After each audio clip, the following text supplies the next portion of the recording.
tenemos el gran gusto, vamos a tomarnos ahora unos minutos para saludar al querido padre Sebastián García del Sagrado Corazón de Barracas. Bueno, el padre, aparte de estar pasando un momento difícil porque es hincha de Boca, pero igualmente se aventuró a venir, sabiendo que está en un programa medio gallinacio, pero bueno, padre, ¿qué va a hacer? Son las contingencias. El Señor nos abarca a todos, ¿no? Seguro, a los de Boca y a los de River. Buen día, Jorge, para vos y para toda la audiencia. ¿Cómo anda, padre? ¿Bien? Muy bien, bien, a pesar de Boca, bien. A pesar, ¿ha cometido pecado Barrios Esqueloto o lo perdona? No, se perdona. Se perdona. Vamos por la copa.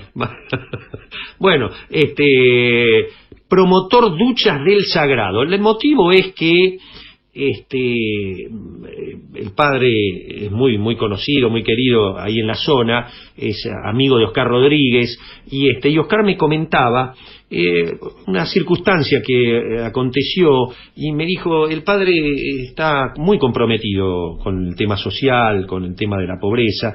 Entonces dijimos, bueno, vamos a hablar con él, porque como hay un tema que hay que aclararlo. Yo creo que a partir de la impronta del Papa Francisco, hoy la Iglesia está teniendo una actitud, una responsabilidad y de un comportamiento junto con los movimientos sociales que ha evitado, yo creo, que esto haya pasado a mayores. No sé si usted comparte, no lo quiero comprometer políticamente, padre, pero creo que usted conoce esto, lo que estoy diciendo yo, y debe estar de acuerdo, ¿no? Yo estoy de acuerdo, y es más, me animo a decir que la paz social, hoy por hoy, está pendiendo de un hilo, ¿no?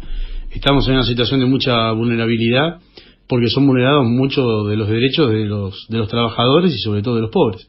Entonces, en un contexto de un país donde los derechos de los más necesitados no son satisfechos, sino justamente son vulnerados, ¿no? Y que deja de haber eso, ¿no? Ese razonamiento, digamos, donde hay una necesidad, no hay un derecho, sino que hay un derecho vulnerado, que se vulnera y se vulnera a propósito para satisfacer el ansia de poder de un sistema que en vértigo y vorágine devora y descarta, como dice el Papa Francisco. Esto es terriblemente diabólico, ¿no? ¿Usted se siente plenamente representado por el Papa Francisco? Sí, totalmente.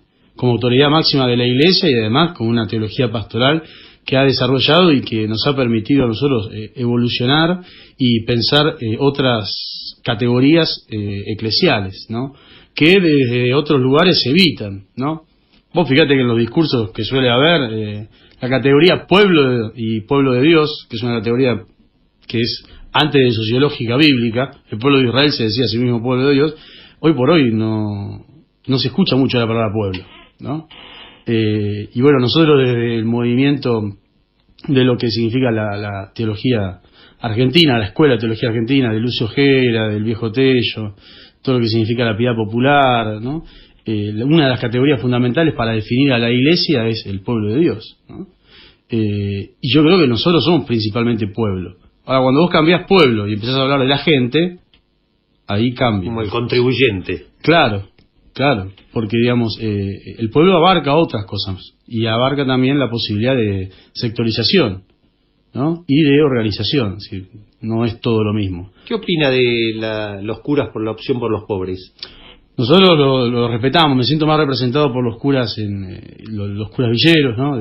Padre Pepe, acá hablamos hace poco con el padre Pepe, que lo echaron, hablamos con el padre Pepe, Pablo, ¿no? Hace poco, Paco, el padre Paco, hablamos hace poco de la Isla Maciel y a los pocos días no sabemos qué pasó, que lo echaron de...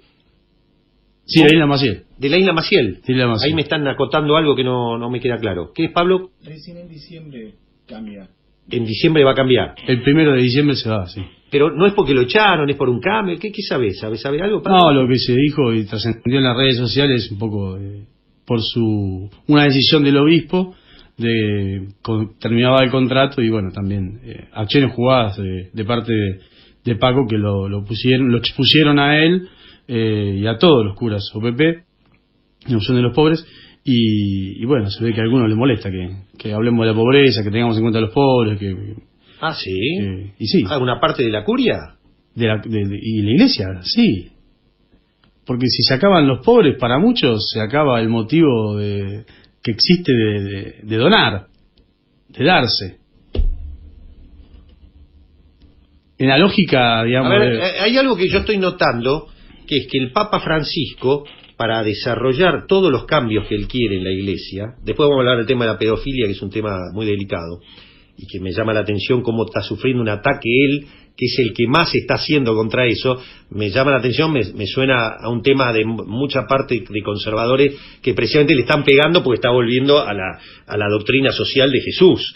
Le están pegando por ahí porque está atacando al capitalismo salvaje. Me parece, es una idea que tengo yo, pero bueno... Completamente de acuerdo. Bien, ya lo vamos a profundizar eso. Pero el Papa Francisco, en todo caso, está cambiando lo que podemos llamar, desde esa visión, aparte de la cúpula conservadora de la curia. Por lo tanto, veo, aparentemente no está terminado ese proceso. No. ¿Se entiende a qué voy? Sí, no. Porque si no cambias los generales, por más que vos bajes la línea... Claro. Yo creo que lo que apunta él es un cambio en las bases. Y yo creo que ahí tienen que darse verdaderamente el cambio. Que hay una gran parte de la cúpula ahí de la Iglesia, de los cardenales y de la jerarquía que no apoya a Francisco, eso es sabido, ¿no? Es decir, que están en abierta oposición, ¿no? Ellos me he encontrado incluso con gente, y algunos que no pertenecen a la jerarquía, o sea que son laicos, ¿no? Cristianos de a pie, que siguen reconociendo como Papa a Ratzinger y dicen que este es el falso Papa. Entonces, a mí me ha asombrado gente muy católica que conozco yo que ya dice este Papa no mucho, es peronista, claro. Ya no me gusta. Y eso para mí es una idiotez. Es una idiotez. ¿Por qué? Y porque significa reducir todo lo que significa la doctrina de Jesús, el Evangelio, que es plural, ¿no? Y que es apartidario, a una ideología política, que puede llegar a ser más afín o no. Pero tildar al Papa de peronista me parece que no tiene nada que ver, porque además es meterlo en una ideología política cuando él es pastor del rebaño y es un referente para toda la humanidad. Sí, aparte la verdad que si uno se basa en el Sermón de la Montaña, en la doctrina social de Rerum Novarum, Popularum Progressum, una serie de encíclicas claves que marcaron, inclusive desde el Concilio Vaticano II, toda una mirada de la Iglesia hacia los orígenes, ¿no?, de la vida de Jesús y todo lo que planteó. Sinceramente, ¿qué esperan que haga un Papa? Que hable a favor de Wall Street, de la timba financiera, una cosa realmente notable, ¿no? Y claro, bueno, pero no se espera de eso, pero sí lo que a mucha gente por ahí todavía no terminamos de entender es esto del cambio de modelo, ¿no? O sea, a la Iglesia, yo hablo desde la parte que veo, ¿no? Es decir, nos cuesta mucho salir de ese esquema de caridad mal entendida, ¿no? Que es como la beneficencia, ¿no? Nosotros, que somos clase media, un poquito más acomodados, somos lo que tenemos y vamos y visitamos de vez en cuando a los pobres, parece como si los pobres estuviesen en un lugar topográfico, ¿no? Un lugar geográfico bien ubicado, los visitamos y le damos lo que ya no usamos y lo que nos sobra. Ese es el esquema fundamental, ¿no?, que nosotros manejamos durante mucho tiempo en la Iglesia Católica. O sea, el dar desde arriba de un grupo selecto de gente que tiene... la caridad... la mal entendida caridad. La mal entendida caridad. Caridad como concepto es otra cosa. No, ya la forja San Pablo y es justamente darse uno mismo. Entonces, si la caridad va a ser dar lo que me sobra, no, eso no es verdadera caridad. Caridad es encuentro entre dos personas que los dos saben que tienen pobrezas, y los dos saben que tienen riquezas, y por el encuentro se enriquecen mutuamente. Yo no puedo llevar a Cáritas algo que yo no puedo usar, porque si no lo puedo usar yo, no lo puede usar nadie, menos un pobre. Eso es quitarle dignidad a una persona y seguir en esta ronda y en este círculo de vulneración de derechos. Interesante. Promotor ducha, a propósito, me dio el pie el padre para entrar, estamos con el padre Sebastián del Sagrado Corazón de Barracas. Promotor duchas del Sagrado. La idea de traerlo y de invitarlo a charlar fue porque Oscar me contó que usted ha vivido precisamente de gente buena, bien intencionada, pero dijo, ¿cómo duchas para los pobres? ¿Qué es duchas del Sagrado? Bueno, duchas del Sagrado viene a ser una intención de replicar lo que hizo Francisco en Roma, ¿no? Es decir, cuando nosotros vimos que él había habilitado una parte de la Plaza de San Pedro para baños para gente en situación de calle, nosotros, bueno, pusimos acá de acuerdo, intervino también la Cátedra del Diálogo y el Encuentro y otras organizaciones, y se reformaron los baños de la parroquia, y al principio funcionamos martes y sábado, con la posibilidad de decir, darle un espacio de aseo a la gente que vive en situación de calle y un desayuno o una merienda. A la pucha. Eso fue evolucionando y ahora, bueno, manejamos un dispositivo solamente los días sábados de 1.500 personas fichadas, ya tenemos. Bueno. No pasan las 1.500, ¿no? Pero sí, han pasado en estos 3 años y pico de funcionamiento 1.500 personas. O sea, lo que empezó como un acto de buena voluntad tuvo que terminar siendo organizado, sistematizado, porque rebalsó todas las posibilidades, ¿no? Y sí, porque cada día es mayor el aumento de la pobreza y es cada vez mayor el aumento de gente que pasa a la calle, ¿no? Que se queda sin nada y de repente personas que han transcurrido la mayoría de su vida, ¿no?, con las necesidades satisfechas, ven alguna necesidad vulnerada y tienen que terminar muchas veces en la calle. Entonces lo que se brinda no es solamente un espacio para la ducha, sino que ahora se arma un dispositivo y una cooperativa de trabajo, una cooperativa social. Estamos pujando por eso, por el reconocimiento de las cooperativas sociales, para generar el acompañamiento integral de las personas en situación de calle y contexto de vulnerabilidad. Que no solamente es que vengan a ducharse y que obtengan la ropa, sino bueno, la posibilidad también del desayuno, el almuerzo y talleres de capacitación, talleres donde ellos puedan volver a sentirse útiles, ¿no? ¿Y qué tal es la respuesta de los fieles en general a eso? ¿Cómo responden? ¿Hay críticas? Alguien siempre le molesta, ¿no? Estuvo el que dijo, bueno, me llenaste la iglesia de negros. Y sí, bueno, es así. Sí.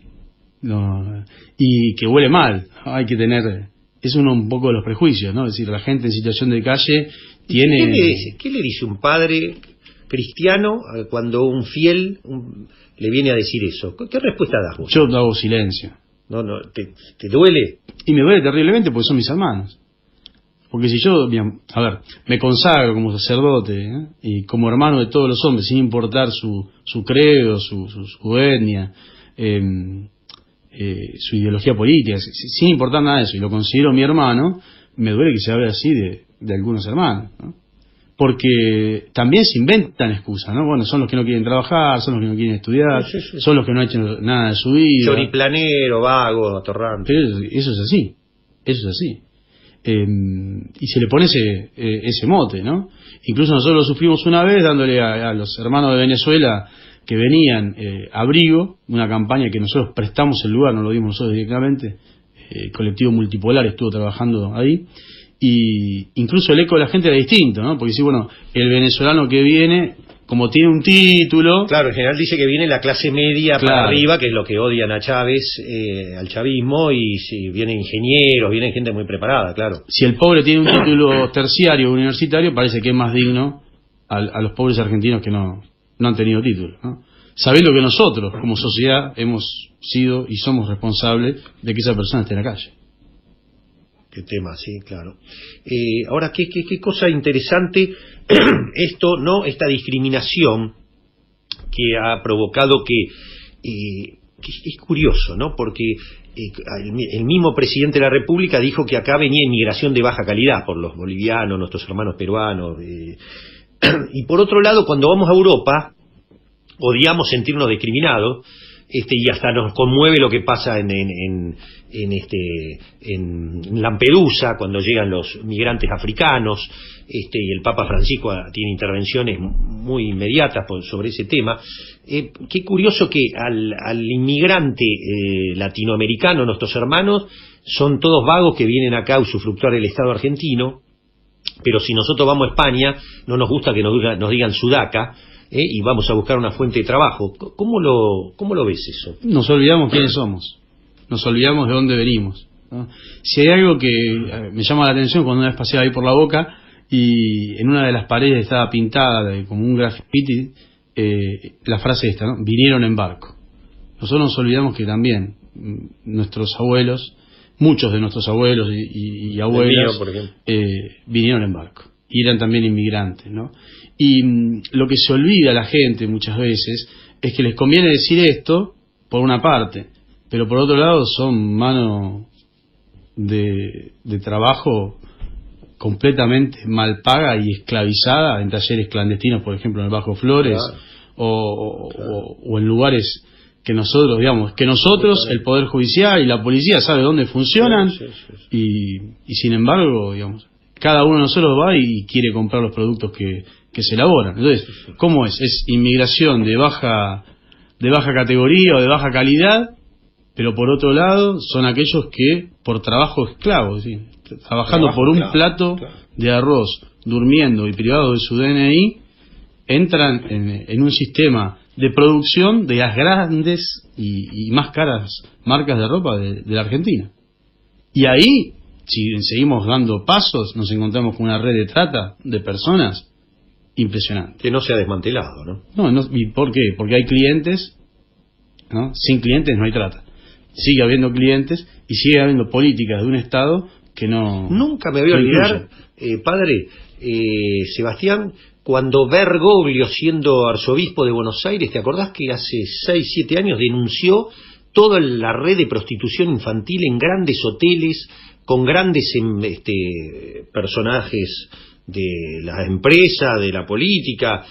No pasó nada con eso. No, al contrario, yo creo que se sigue tapando y se sigue ejerciendo, ¿no? De hecho, nosotros el viernes, desde el Decanato 1 de Boca Constitución Barracas, con el padre Toto de Bedia de la Villa 21 a la cabeza, convocamos a la misa de trata de personas. Viene Monseñor Sucunza y, como todos los años en Constitución, se celebra una misa. Este viernes, a partir de las 2 de la tarde va a haber muestra de talleres, y después a las 5 tenemos la celebración de la Eucaristía. Como hombre tan comprometido, la verdad, con una claridad en el pensamiento y en la definición, en la defensa del mensaje de Jesús impresionante, ¿en qué grado te duele el tema de las denuncias de pedofilia, todo lo que se sabe en el mundo que ha pasado? ¿Cómo te sentís ante ese tema? Duele por muchos lados, ¿no? Primero, por el dolor de las víctimas. Eso es lo primero, ¿no?, que se me ocurre. Pensar y verdaderamente siento, ¿no?, la cantidad de pibes y pibas que han sentido el abuso. Duele el que se haya hecho silencio frente a eso y que durante muchísimos años no se haya denunciado. Duele la connivencia de un montón de autoridades que, sabiendo de esto, no fueron capaces de estar a la altura de poder acompañar los procesos, de denunciarlos, de sacarlos a la luz. Y también lo que duele es la manipulación política que se está haciendo respecto del tema para pegarle a Francisco y a las autoridades de la Iglesia y a los cristianos de buena voluntad que están comprometidos con una causa que tiene que ver con la denuncia social y la lucha por la justicia social, ¿no? ¿Crees que hoy es claramente se está visibilizando más que nunca eso que ya se sabe? Es más, las denuncias de ese arzobispo de Estados Unidos que le pegó vegano, ¿cómo se llama? Ese obispo Vigano, que le pega tanto a Francisco, las denuncias que él hace son de Ratzinger para atrás, y lo involucra a Francisco en algo que no tiene que ver con el papado de él, que son denuncias que vienen de atrás, como el de Australia, como todas esas cuestiones, y claramente Vegano, y cuando puede le pega por su crítica al capitalismo salvaje, ¿no? Claro, pero digamos, no hay que olvidarse que el capitalismo en su vertiente más salvaje lo condenó Juan Pablo II, San Juan Pablo II, que fue el mismo que hizo caer, dice, ¿no?, el comunismo, ¿no? Ya está condenado por la Iglesia, ¿no?, en su vertiente más salvaje. Lamentablemente no podemos condenar el capitalismo porque vivimos inmersos en esto, pero tiene los días contados. El capitalismo como tal es un sistema perverso que se vale de víctimas para generar cada vez mayor consumo, que las excluye del sistema, pero a su vez las necesita para seguir generando pobreza, ¿no? Entonces, cuando uno empieza a analizar las cosas, empieza a pensar, ¿no?, empieza a generar conciencia de clase y pensamiento también crítico respecto de la realidad, son todas cosas que nos cierran. Y apelar a algo como es la pedofilia para definir y la postura de determinada persona, sea del Papa, o sea de un obispo, o sea de un cura, me parece que es faltar a la verdad, y además no todos los curas somos pedófilos. Eso también tenemos que decirlo, ¿no? Hoy por hoy habría que discutir el celibato ya. ¿Estarías de acuerdo en discutir el celibato? Yo creo que hay que... sí, nos debemos una discusión seria de los motivos, ¿no? Y de poder encontrar una riqueza para muchos pero también por otra parte un hay que dolor mantener a la familia, un dolor que se viene. Bueno, pero vos fíjate como las iglesias hermanas, ¿no? Las reformadas no tienen ningún tipo porque de una problema. vez se lo planteé esto a Mur de la Serna y él me dice, sí, está bien, pero también hay que plantear después cómo financiamos esto porque ya uno tiene familia, ya no es el cura solo, sino que económicamente hay que mantener a la mujer y a los hijos. Claro, sí. Entonces es todo un tema que hay que discutir muy a fondo ahí. A muchos no les gustaría porque tendrían que ponerse a trabajar, ¿no? A muchos curas, pero bueno. Claro. ¿Dónde queda el Sagrado Corazón de Barraca, Sebastián? Avenida Vélez Arfiel e Iriarte. Vélez Arfiel y Iriarte, bien. Ducha del Sagrado, ¿tenés oposición adentro de alguna jerarquía? ¿Te está mirando con ojos? No tenés problema. No, para nada. Al contrario, las definiciones tan contundentes. No, bueno, pero las autoridades de la capital están consustanciadas con Francisco. Poli. Sí, totalmente. No, con eso no hay nunca he tenido si ningún estuviera problema. el de La Plata, si estuviera bajo la órbita en su momento del que ya se fue, de que lo reemplazó Fernández, ¿cómo se llamaba? Monseñor Aguirre, hubiera tenido problemas vos. No sé si hubiera tenido problemas, pero digamos, yo creo que es una acción política, evidentemente, ¿no? Poner unas duchas para gente en situación de calle y contexto de vulnerabilidad pero adentro entramos todos. Incluso lo que generó, ¿qué es lo que genera la comunidad organizada? Cuando vos organizás la comunidad en base a las necesidades de la gente, lo que se provoca es que el que está verdaderamente interesado, sin importar la religión o si funciona o no dentro de la parroquia, se suma. Claro. Y lo más importante es, me llegan esto, ¿no? La gente que me dice, bueno, ¿y cómo me sumo? ¿No? Y, bueno, ¿cómo? ¿Qué hace? El que te está escuchando y quiere colaborar, ¿qué hace? Venite vos, involucrate vos. Yo creo que ahí empezamos a sentir la realidad, ¿no? Hay una manera que creo que es legítima y está buenísima, ¿no? Decir, bueno, llevo ropa, ¿no? Contribuyo con alimentos, ¿no? Con insumos, pero creo que no deja de ser un parche a una necesidad real. Si yo veo que un hermano tiene una necesidad, lo que tengo que hacer es ofrecerme yo. Yo creo que es el gran desafío hoy por hoy de la iglesia, que es poner el cuerpo y salir a recibir la vida como viene, ¿no? Sin peros, ¿no? Eso lo dice muy claro Francisco, ¿no? Así, bueno, seamos capaces de estar a la altura de poder recibir la vida como viene, sin peros, sin pretender que esté limpia, sin pretender que esté pura, sin pretender que esté como a mí me gustaría. Seba de Boedo te pregunta, padre, ¿le parece bien que los sacerdotes se referencien políticamente? Políticamente, yo creo que cualquier acción que hace el hombre es política. Ahora, partidariamente, me parece que divide a la comunidad. Bien. Este gobierno, ya terminamos el programa, le pido a Luisa 30 segundos. Este gobierno, ¿divide o, como dijo Macri, vengo a unir a los argentinos? ¿Cada vez hay más pobres? Sin duda. Sí, entonces divide. Padre Sebastián, un placer haberlo tenido y quedamos en contacto y a disposición suya para ayudarlo en lo que pueda. Lo felicitamos por la tarea. No, gracias a ustedes por invitar al programa. Un gustazo que nos dimos. El Padre Sebastián García, sagrado cura párroco, está bien dicho, ¿no? Sí. Cura párroco del Sagrado Corazón de Barraca, Vélez Arfiel e Iriarte, sumate si querés ayudar, promotor de las duchas del Sagrado que empezaron con una ducha y hoy son comedor, cooperativa, talleres para capacitar, es decir, un cura que pone el cuerpo y por los pobres. Gracias. Señores, sean buenos y felices. Volvemos mañana a las 7. Ya viene Luisa Balmacchi.